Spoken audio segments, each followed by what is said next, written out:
نبی کے بعد سے چلتا ہوا آ رہا ہے کہ جب اسلام آیا تو بہت سارے مسلمان بنے فتح مکہ کے بعد، لیکن ایسے مسلمان تھے کہ زبان سے محمد کا کلمہ تو پڑھ رہے تھے لیکن عملاً رسول کو رسول نہیں مان رہے تھے۔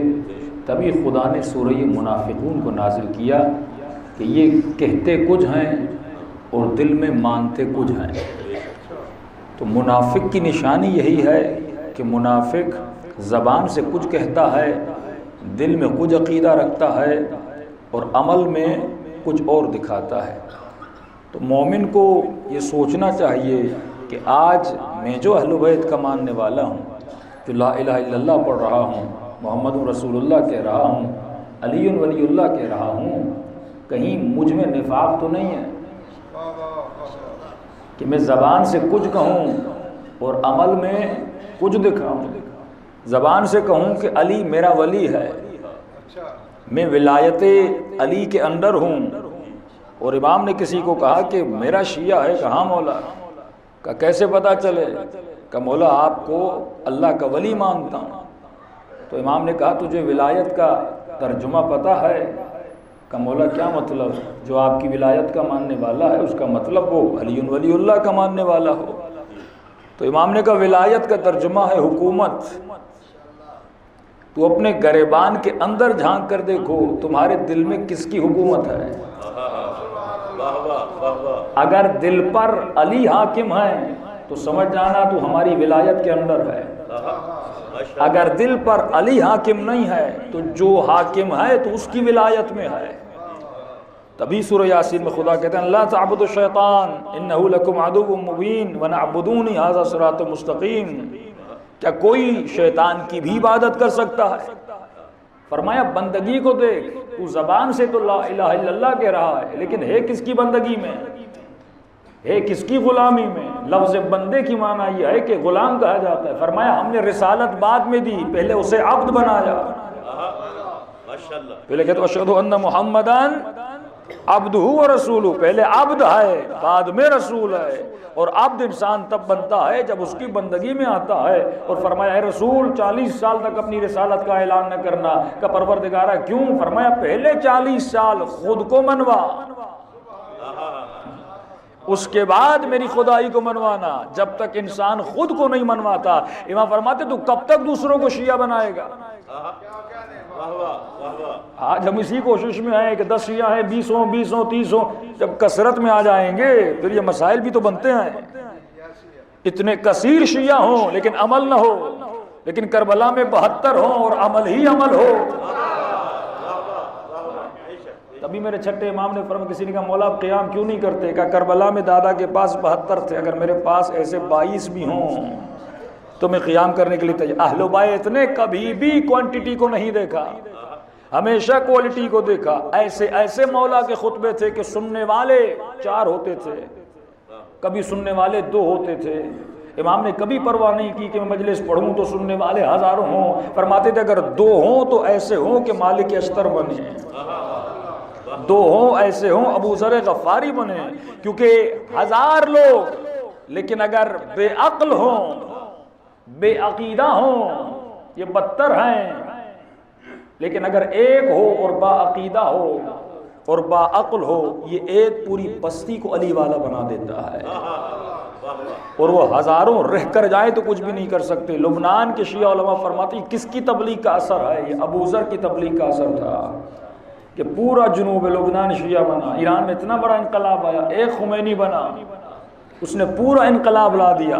یعنی اگر ایک انسان خوش صفت، خوش عقیدہ، خوش عقل بن جائے تو فرمایا پوری بستی کو بدل سکتا ہے۔ اسی لیے اہل بیت ایک پہ محنت کرتے تھے، ایک پہ فوکس کرتے تھے۔ میں نے شاید پچھلے سال ایک فارمولہ دیا تھا، اگر ہر مومن اس فارمولے پہ عمل کرتا تو آج ہر جگہ علی والے ہوتے، ہر جگہ علی کے ماننے والے ہوتے۔ ہم اکثر کوشش کیا کرتے ہیں کہ 100 لوگ شیعہ بن جائیں، 1000 لوگ علی والے بن جائیں، 10,000 لوگ اہل بیت کے مکتب میں آ جائیں۔ لیکن اگر انسان محنت کرے، کیا محنت کرے بھائی؟ 1 سال، مثلا آج کیا ہے؟ آج 12 محرم ہے، آج آپ عہد کر دیں کہ مولا اس 12 محرم سے اگلی 12 محرم تک 1 سال کا وقت ہے، میں اس 1 سال میں ایک بندے پہ محنت کروں گا، زیادہ نہیں، ایک پہ محنت کروں گا۔ اب وہ دوست بھی ہو سکتا ہے، وہ رشتہ دار بھی ہو سکتا ہے، وہ کوئی فاسق و فاجر بھی ہو سکتا ہے، وہ کوئی گنہگار بھی ہو سکتا ہے، ضروری نہیں کہ اس کے صرف عقیدے کو بدلا جائے۔ عقیدے کا مطلب دین سے بھی ہے، نظریے سے بھی ہے، عمل سے بھی ہے۔ میں ایک انسان پہ محنت کروں گا اس 1 سال میں کہ خدا اسے ایسا بنا دوں جیسا علی بن ابی طالب دیکھنا چاہتے ہیں،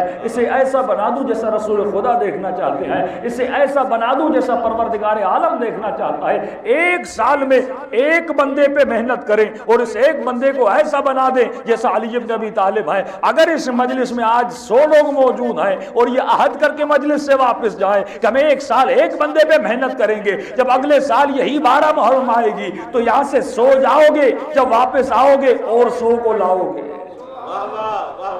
یہی سال بڑھتے جائیں گے، 100 بڑھتے جائیں گے۔ اسی طرح اہل بیت محنت کرتے تھے، ایک بندے پہ محنت کرتے تھے، اسے ایسا بناتے تھے جیسے مالک اشتر تھے، جیسے حبیب ابن مظاہر تھے۔ تو اس لیے قرآن کہتا ہے کہ اگر تو ایک انسان کو ہدایت دے گا، ایک انسان کو مکتب اہل بیت میں لائے گا، دنیا شاید یہ کہے تم نے ایک کو نجات دی ہے، لیکن میں پر پیچھے ایموشن ہوتا ہے، احساس ہوتا ہے، جذبہ ہوتا ہے۔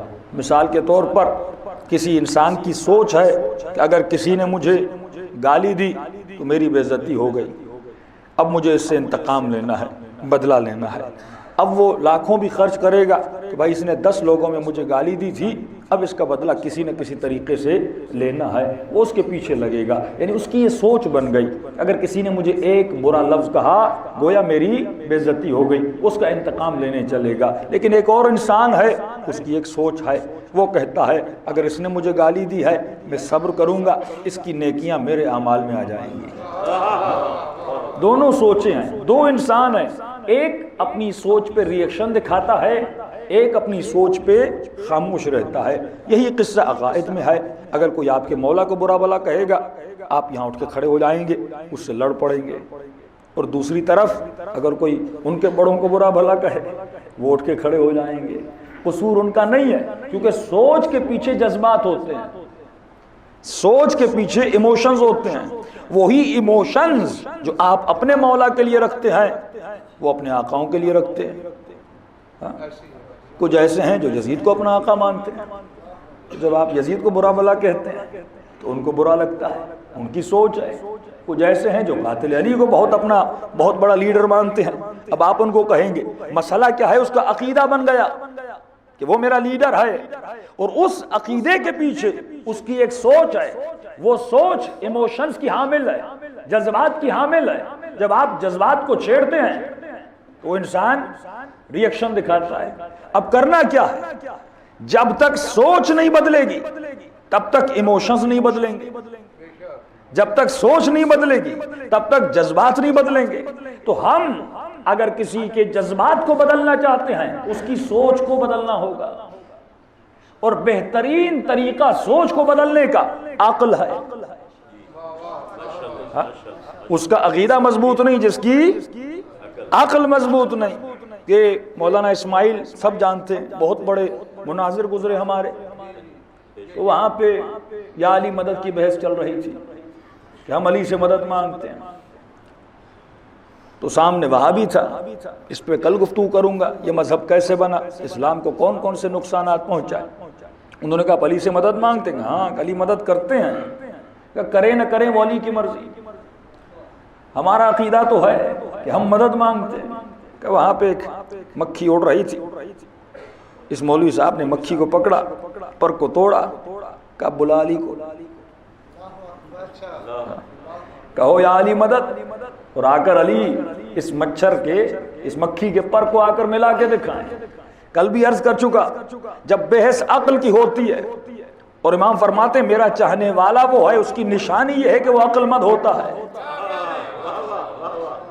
بے وقوف کبھی بھی علی والا نہیں ہو سکتا، احمق کبھی بھی علی والا نہیں ہو سکتا۔ یہ کسی کو شاید برا لگے، لیکن یہ بات یاد رکھے، جو علی کے در پہ آئے وہ عقل مند تھے۔ جس نے علی کو در کو چھوڑا اس کے وجود میں عقل نہیں تھی، اگر عقل ہوتی کبھی بھی علی کو نہ چھوڑتا، کیونکہ عقل کہتی ہے عالم کے دروازے پہ جاؤ، عقل کہتی ہے شجاع کے دروازے پہ جاؤ، عقل کہتی ہے با تقویٰ کے دروازے پہ جاؤ، یہ عقل کا فیصلہ ہے۔ فَاسْأَلُوا أَهْلَ الذِّكْرِ إِن كُنتُمْ لَا تَعْلَمُونَ، اس سے پوچھو جس سے اس بات کا پتہ ہے۔ جو جاہلوں کے دروازے پہ جاتا ہے اس کے پاس عقل نہیں ہوتی۔ تو جب بھی آپ پہ اٹیک ہوتا ہے تو جواب دو طرح کے ہوتے ہیں، ایک